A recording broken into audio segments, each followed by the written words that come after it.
Nathan's combat class with Jason had turned dangerous. Nathan never backed out of a fight, but today was personal. One day, I'll make your father my slave and piss on him. And that was when Nathan lost his cool. Little did Nathan know, it was a fatal mistake. Headmaster, stop the duel! Nathan, yield, please! I yield. Not enough for me. Nathan Clayfield, an innocent boy, died that moment, but his pain even melted God's heart. And he sent an ancient soul to reside in Nathan's body.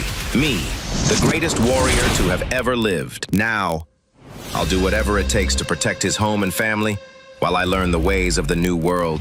At first, I was confused. My memories were corrupted from my death 1,000 years ago. I died of old age, the greatest master of Chi to ever live. I achieved every possible skill. I mastered martial arts. When I died, it was with the peace of knowing I lived my life to its fullest. When I opened my eyes, I was in the body of a boy, 12 years old, murdered by a classmate for the sake of a grudge he knew nothing about. The memories aren't mine, but they're clear. How Jason challenged Nathan to a duel and then used it as an excuse to rid the Hayfield family of its only successor. Nathan's teachers were present that day, including Headmaster Drogan Blackwood, but he turned his back while Jason beat Nathan to death. Why? I don't know, but I intend to find out. Now I feel the empty, broken body of a boy who died before his time. Revenge is something I have always had a talent for. Now I find the need for that talent arisen once more. Recovery, however, will take time. My new body is young, which is good. It is badly broken from that duel. His family did not believe he would survive his wounds, and they were right to fear. His soul was gone well before mine took its place. I allow myself to fill my new body and accept the name of Nathan Hayfield as my own. Please wake up, Amelia. The name comes to me quickly. Her face is familiar to me, although I do not know it myself. Amelia is my sister. Sweet and loving. She must have been frantic over her brother, over me.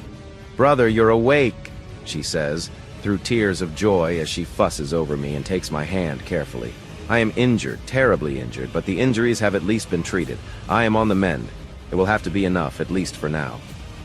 "We thought we lost you." "Where am I?" I ask. My mouth is dry and Amelia helps me sip that blessedly cool water flavored with mint until I feel able to speak. "What happened?" "Jason Clay." She spits the name as if it's something foul. I don't blame her. If my new hazy memories are to be believed, the boy is deserving of more curses than my sweet sister will lay upon him. And the headmaster, it was. She trails off as she takes a deep breath to try and hold back tears. I reach out and squeeze her shoulder gently. She may not be my sister, but she is Nathan's sister. And I love her already from his memories of her. Nathan died fighting for her honor, and I would do the same without a second thought. She looks about 17. Older than my new body by several years, but still younger than my soul by many more. "Slow down," I tell her soothingly. "I'm all right, Amelia, just tell me what happened. I'm sorry." She sniffles and leans in for a careful hug. "I'm sorry, it's just been hard. You died, and now you've come back, but we weren't sure if you would make it, and Father isn't even here." I pat her on the back until she feels strong enough to pull away. My new memories provide the name of our father, Ulrich Hayfield, a lowly noble but a good man, a hard worker. I respect him. He does his best to care for us, better than many fathers I've known. "It's okay. It's okay." "Where is Father?" "He went out to find a new healer," Amelia tells me, "and helps me sit up so I can have more water." She props me up with a pillow, and I try not to let her see how much my injuries pain me. This body is not used to pain as my old one was. I will have to train quickly to regain my former strength. The last one told us there was nothing to be done. He said you would die. "I'm not that easy to kill," I reassure her. Before I can say more, I hear a loud slam of a door and look up. My father. Ulrich stands in the doorway.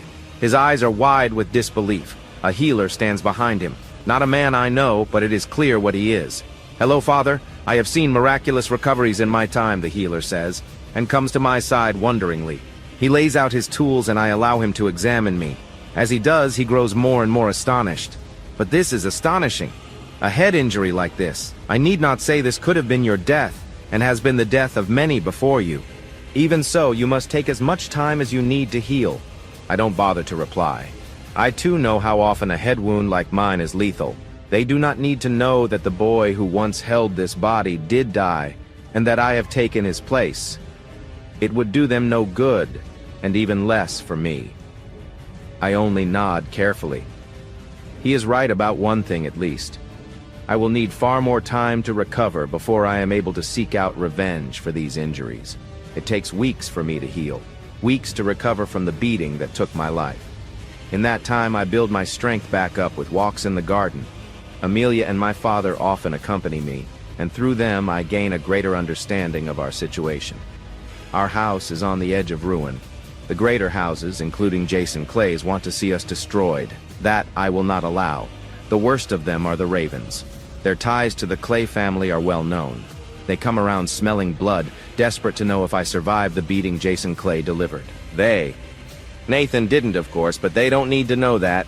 They all serve High Lord Raven, but he, of course, would never lower himself to come talk to us in person. No, he sent his lackeys, Grimgor and Arturus, to try and force my father into selling our land. Their threats are heavy-handed and without elegance. I despair for this new generation, even as rage boils in my blood. I will teach them what a true threat looks like. I will protect my new family from anyone who dares to attack them. I will not allow our noble status to be stripped away. My first task is regaining my true power. The power of Asura is a specific form of magic. It was rare even in my first life, and I have heard no mention of it in this one. I mastered it where so many others failed, and now it will be my greatest weapon against these new enemies. The power of Asura is unrivaled. Even the most basic Asura spells can drive an opponent to their knees. This body knows nothing of magic, but I will not let that stop me. I spend the rest of my recovery attempting my old skills. Nathan was sadly unable, I discover.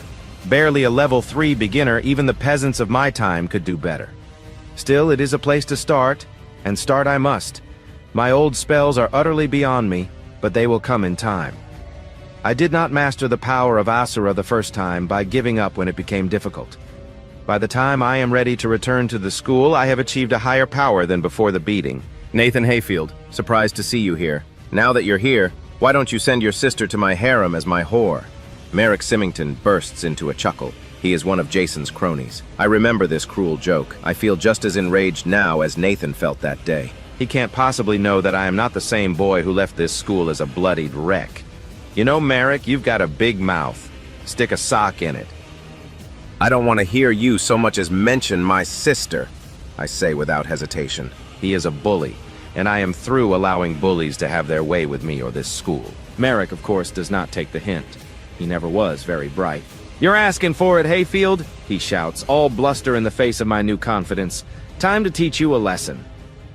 He swings at me, his punch pathetic, and so slow I can easily see it coming. I step out of the way and grab his wrist in my hand.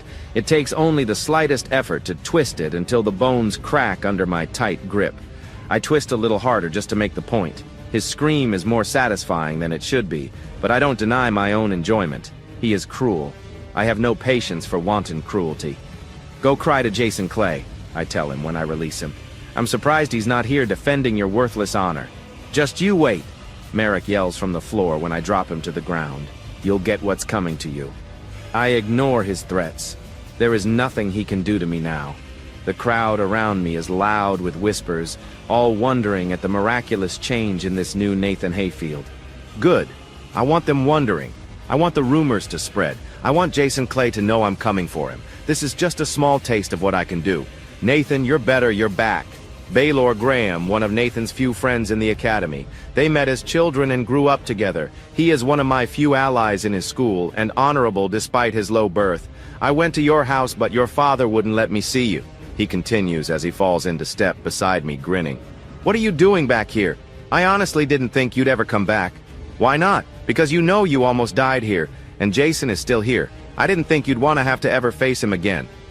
Guess not, considering what you did to Merrick. Baelor admits. I think he's taken aback by how I treated Merrick. He will learn quickly enough.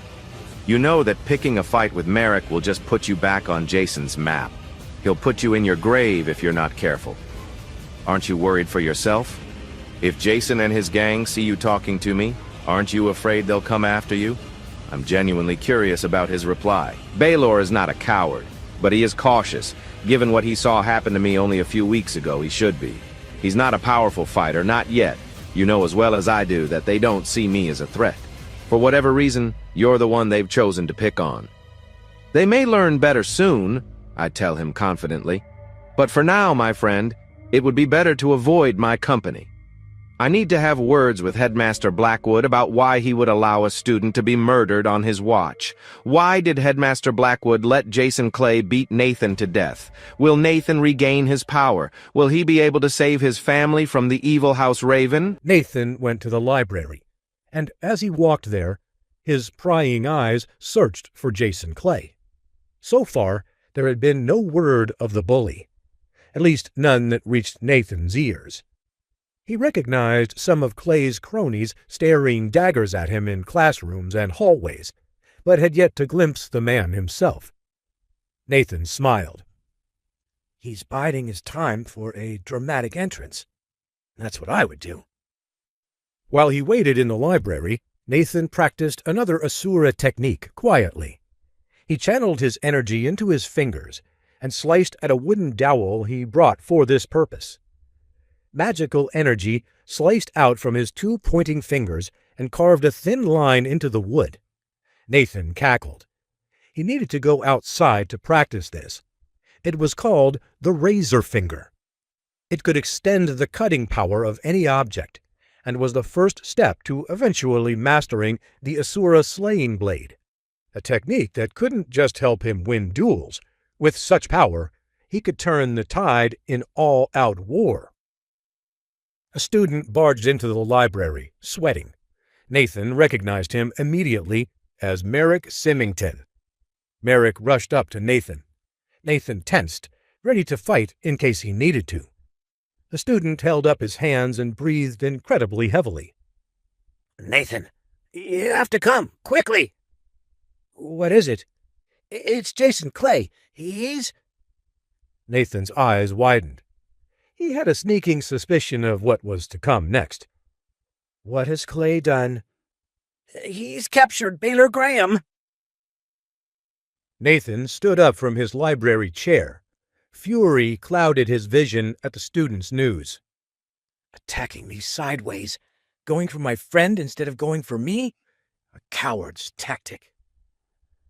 Without a word, Nathan slung his bag over his shoulder and strode out of the library. Merrick Symington, the one who delivered the news, rushed behind him. Where are you going? To find Clay and put him in his place. The student behind him guffawed. Nathan turned, raising an eyebrow at the amused kid. Is something funny? No, nothing. It is only... Hayfield, you know you cannot possibly defeat Jason Clay. He nearly killed you last time. Nathan smirked mysteriously. That will be my best asset. Overconfidence has slain more warriors than battle, famine, and illness all put together. Where are they? Merrick shrugged. How should I know?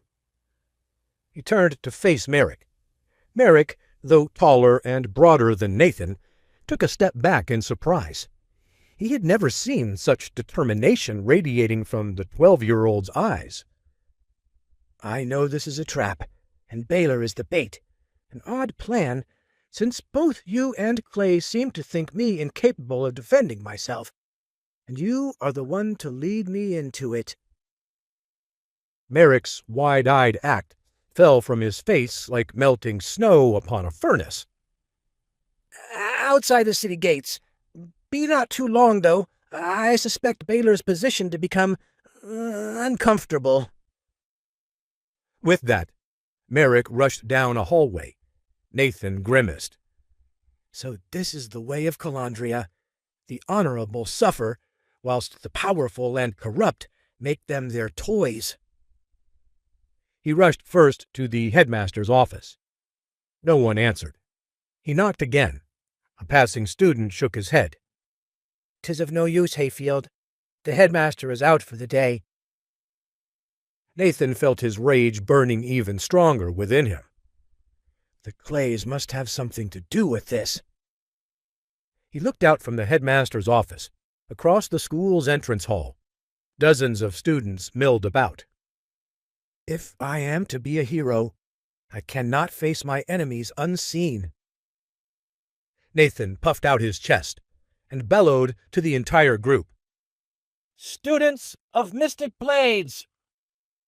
The whole group paused, surprised at how authoritative Nathan's voice sounded. Jason Clay has kidnapped Baelor Graham. I will face him and set my friend free. If you wish to be witness to my vengeance, then you know who to follow. Without elaborating, Nathan rushed out the front door.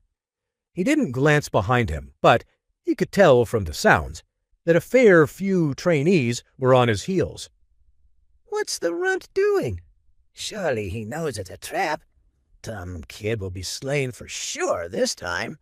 Such a lack of faith made Nathan grin to himself. They have no idea what a show they are about to see. Nathan eventually reached the woods outside Godricshall, followed by close to 50 students from Mystic Blades. En route, the students exchanged money and promises. They weren't betting on whether Nathan would live. They were betting on how soon Jason Clay would kill him. Nathan quietly activated his Asura seeing eye. The colors around him illuminated, every pigment, every pulse of life showering his vision with sparks. The first person he saw was Baelor. At least, that's who Nathan assumed it was. A burlap sack was suspended upside down from a tree. It wriggled violently, making muffled noises of protest. Nathan snarled. The dishonor of this tactic continued to stoke his fury. He looked around, piercing the foliage with his enhanced vision. There, he saw his foes, Jason Clay, along with a half-dozen cronies. A realization struck him. This ambush is not because the odds are against them. They just want to play with me. The students behind him whispered. They knew something was going to happen. Nathan smiled. If Clay and his goons want to play with me, why then, I shall play with them first. He bent down and collected several stones. He stepped out into the clearing. With his magical eyesight, he saw the bullies tense, ready to spring out. They were waiting for him to try to free Baelor first. Instead, Nathan held his left hand up, making his palm flat. He carefully arranged the stones in a semicircle, and then, with his right hand, he flicked the stones into the bushes, one after the other. As each rock disappeared into the underbrush, Nathan heard a dull thunk, followed by a grunt of pain.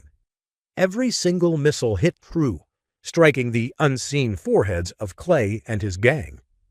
Once he was out of rocks, Nathan rushed forward to Baelor. The sack containing his friend was held by a rope tied to a lower branch. Nathan took a knife and sliced the rope, while holding the other end. He slowly lowered his friend down to the ground and cut through the burlap. Baelor's arms and legs were tied at the wrists and ankles. His friend was gagged, but he looked panicked instead of relieved to see his friend. Nathan first removed the gag. Baelor spoke as Nathan sliced through his other bonds. Nathan, run! 'Tis a trap! Nathan Hayfield! A booming voice came from behind Nathan and Baelor. They made eye contact. Baelor was quaking with fear. Nathan winked at his friend. He stood up and turned. At the other side of the clearing stood Jason Clay, surrounded by his 6 henchmen. Those included Merrick Smimington and, to Nathan's surprise, Cedric Raven, one of the most powerful of the older students in the school.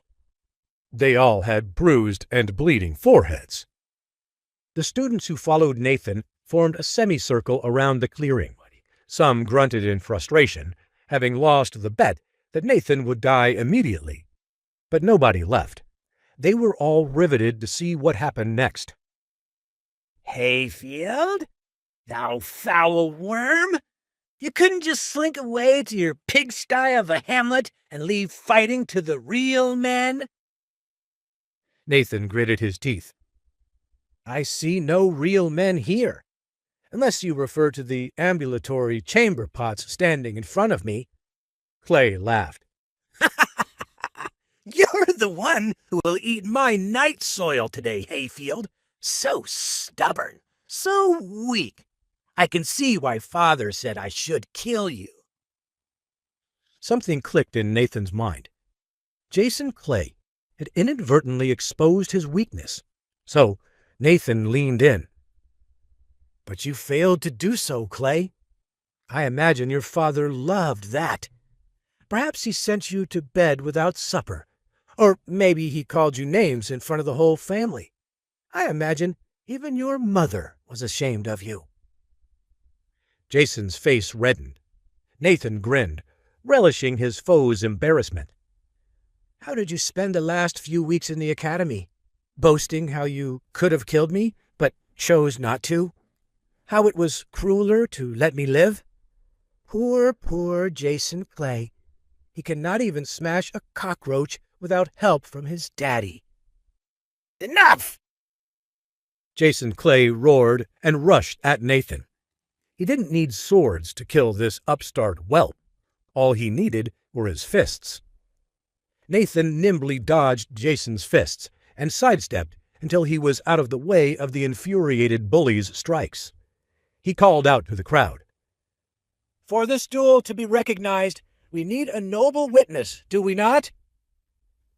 The assembled students nodded, stunned. Nathan pointed toward Jason's henchman. Will Cedric Raven be the impartial witness? The black-cloaked boy sneered and reared himself up to his full height. With pleasure, Hayfield. Tension laced through the crowd. They were shocked. They expected a slaughter, not a duel. Jason Clay laughed, still fuming. Well, Hayfield, if this is to be a proper duel, then neither wood nor fists will suffice. He drew out a long dagger with a bejeweled handle. He leered at Nathan. Only steel will settle this battle. Nathan drew out his knife, a shorter, blunter, simpler instrument than Clay's wickedly curved piece of art. So be it. Until satisfaction, then? Until satisfaction. Jason Clay lunged forward, and Nathan dodged again. He swung his knife at the exposed place where Nathan stood, but Nathan sidestepped again. The crowd watched Jason slash violently at Nathan again and again, coming close to injuring his foe with every strike, but also missing. Nathan's eyes never left Jason's. He felt power surging through his veins as his enemy screamed in impotent rage. So Nathan counterattacked. Jason Clay yelled in pain and stepped back. A line of red appeared on his cheek, blood dripping down the side of his face. He stared at Nathan in disbelief. Nathan's dagger point had the tiniest speck of crimson on it, but the 12-year-old was unspotted. Nathan raised an eyebrow. Do you yield? Clay lunged furiously. Nathan responded with 2 more strikes, lashing out as quick as an adder. Jason yelled in pain, clutching his arm and side, which were now marked by 2 deep slices. Nathan leapt back, avoiding Jason's blind slash. Do you yield? I will sooner slay myself. Jason lunged again at Nathan. This time, Nathan stabbed Jason in the leg. Jason cried out and lunged forward. Nathan ducked under the blow and struck Jason in the face with the pommel of his dagger.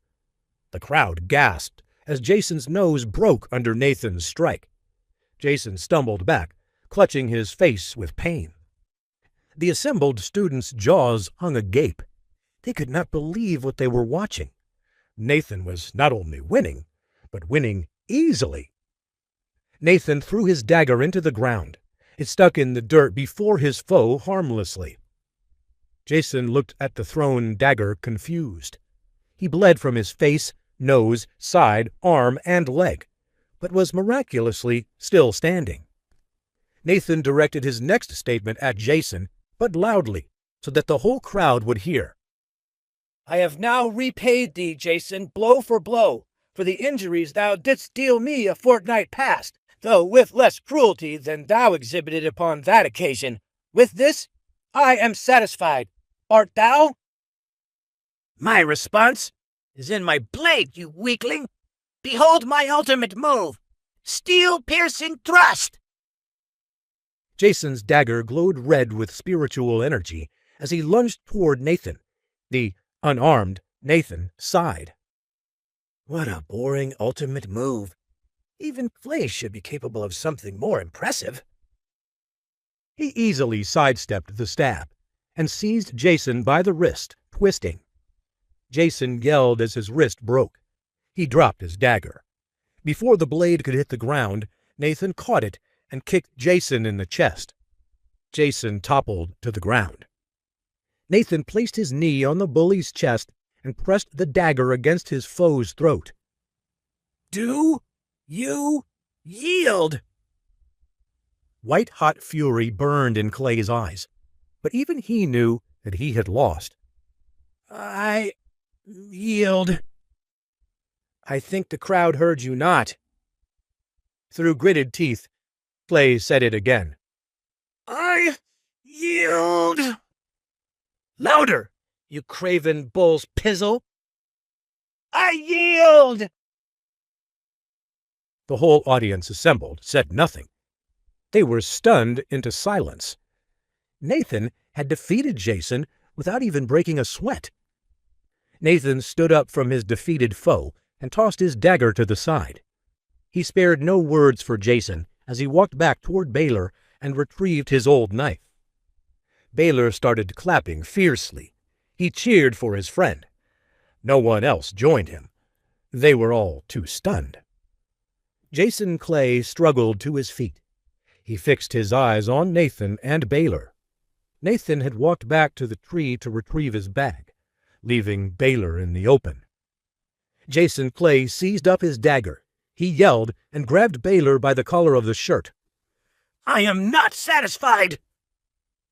Before Graham could scream, Jason's dagger was at the mop-haired boy's throat.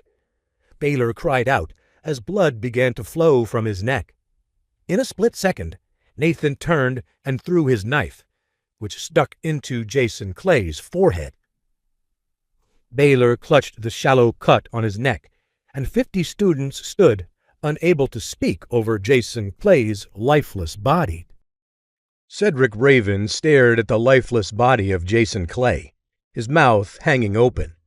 Now that he was silenced forever, the tyrannical, bloodthirsty boy did not look like the bully of Mystic Blades. He did not appear as the one who nearly killed a child 3 years his junior. He just looked like a 15-year-old, untimely cut off from life. The expression frozen on his lifeless face was one of pure shock. Nathan Hayfield and Baelor Graham stood there above the vanquished Clay. Nathan, basking in triumph, and Baelor clutching his slightly cut neck. A trickle of blood ran between his fingers. Cedric shut his mouth and glowered at these two. Meanwhile, students from Mystic Blades stood around the clearing and started murmuring to each other. Since when was Nathan Hayfield so powerful? He defeated Jason like he was nothing. He caught him by surprise, that's all. Are you sure? Nathan doesn't have a drop of blood on him. Cedric shook his head, clearing it. He barked at Merrick Symington. Immediately, the 50 students watching went silent. You, report this to the headmaster Blackwood immediately. He will wish to alert the Clays that their younger son is dead. Merrick ran off without delay. Cedric whirled on Nathan and Baelor. He folded his arms and wrinkled his nose. He did not seem to possess satisfaction in confronting these two. I hope you're proud of yourself, Hayfield. A student lies dead by your hand. I do not think anything short of an axe blade will serve as a sentence for you." Nathan stood his ground. From his studies of the past few days, he knew that Duke Godfrey Godrickson was a fierce proponent of righteous justice. If he was able to stand court in the Owl's Eye, he would surely get a fair trial. Cedric was bluffing, and he knew it. "The Duke of Godric's-Land will not condemn a duel sanctioned by a noble witness, unless you are relinquishing your nobility."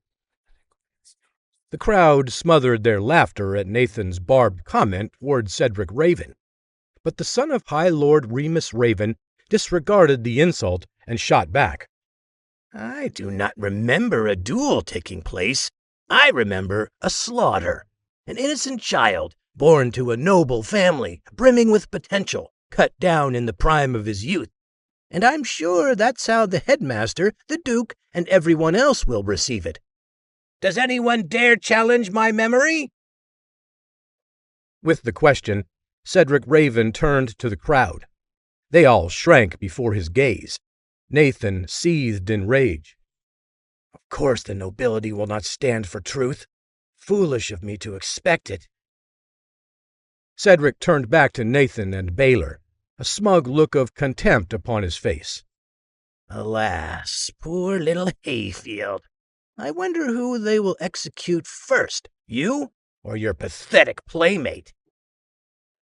Baelor tugged on Nathan's sleeve. "Come on, Nathan. We must leave. The nobility will back him, and that makes us as good as dead." Nathan glared at his friend. "Would you relinquish your honor so easily? We are innocent, and the world will know it. If we fly, the world will see us as guilty before we can mount a defense in our own name." Baelor winced. Nathan felt a pang of guilt for insulting his friend. He placed his hand upon Baelor's shoulder. "Save thyself. I will clear both our names." Baelor glanced back up into Nathan's eyes with a look of fierce determination. "Not a chance.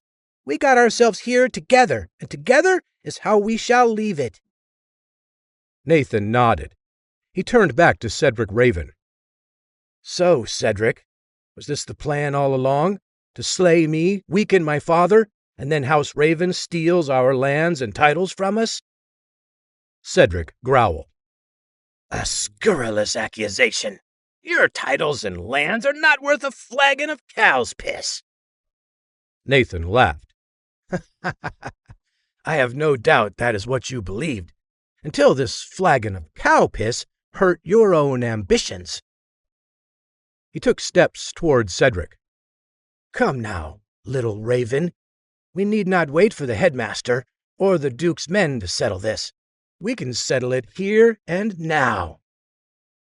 He bent down and pulled his knife out of Jason Clay's skull. Nathan took a corner of the dead boy's tunic and wiped his bloody dagger off on it. All the while, his eyes never left those of Cedric. Cedric began to feel uneasy. Nathan Hayfield was clearly much more powerful than he seemed. He began to doubt whether he could match someone who slew Jason Clay so easily. "Dost thou challenge me to a duel? On the heels of one that just finished?" Nathan stood and nodded. "Aye. Come on, Cedric. Why do you not show me how a real spiritual warrior defeats his foes?" He then lowered his voice dramatically. "Or art thou too afraid?" Some shouts and jeers came from the crowd. Aye, Cedric, show him! You will not be taken off guard as Jason was.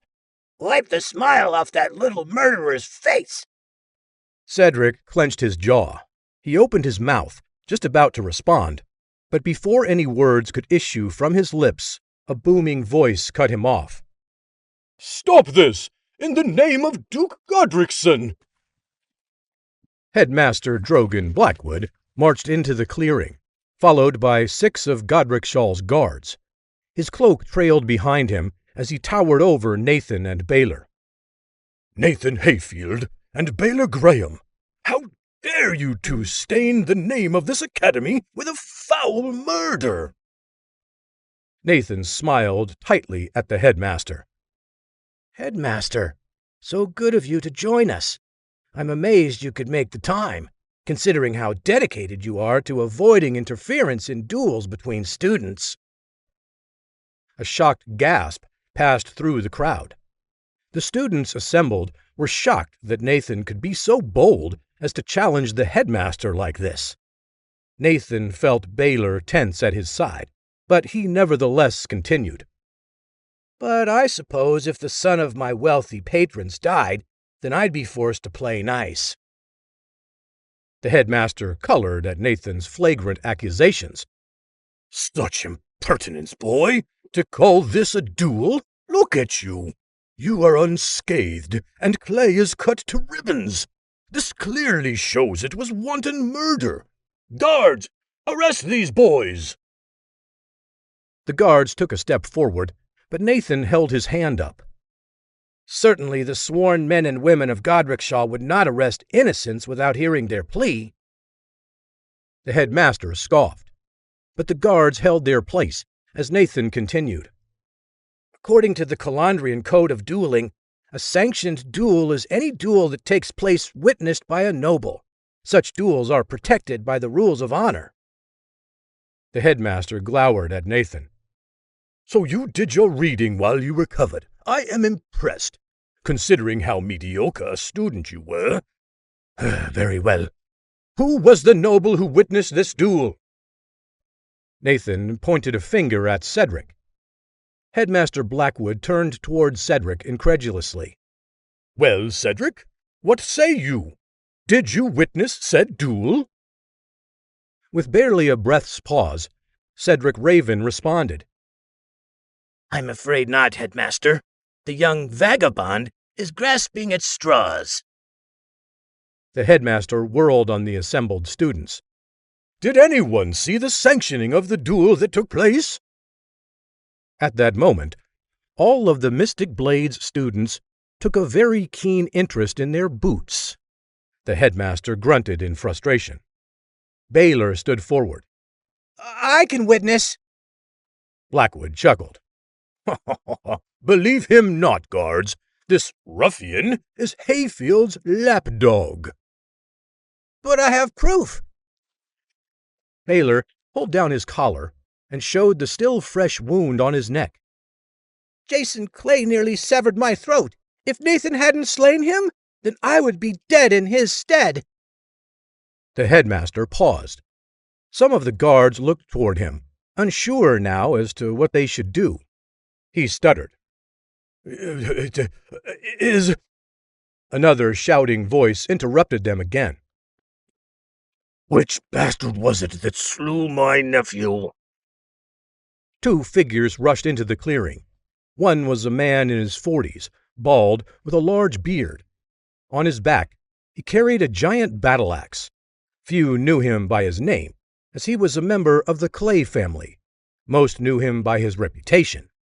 It was his deft use of the blade in battle which gave him the name Golden Axe. His brother was Byram Clay, Jason's father, and the patriarch of the Clay family. Alongside Golden Axe was a much younger fellow, a teenager with a shaggy beard, but other than that, bearing a striking resemblance to the bully who lay dead there. This was Michael Clay. The headmaster bowed before Golden Axe. "It was the young man over there."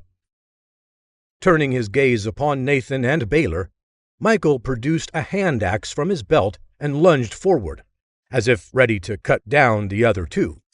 A pair of guards got in his way. Michael roared in frustration. "Out of the way, you hedge-born cankers! I need vengeance for my little brother." Nathan spoke around the guards.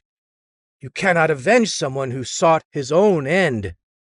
I am more than willing to put thy overactive tongue to the test." Golden Axe placed his hand on his living nephew's shoulder. "Calm thyself. Headmaster Blackwood can mete out justice impartially. We have no need to impose upon his will." Nathan laughed. The entire assembled group of students, the Clays, the guards, the headmaster, and Baelor, all looked at him as if he was mad. Of course you do not impose upon his will. You know well that Headmaster Blackwood has no will. Nor do you. Nor does Cedric. Nor even did Jason. Their will is that of High Lord Remus Raven, and he knows well that the High Lord Raven will not suffer such insults from an upstart hayfield. The headmaster attempted to interrupt Nathan. I have had enough of this nonsense. Guards! Will you kill us here, headmaster? Heavens forfend that we might be taken before the Duke. Then we might see a semblance of justice. But based on what I have beheld here, I slightly doubt that truth and honor mean anything in Godric's land. Behold, the head of the Mystic Blades Academy.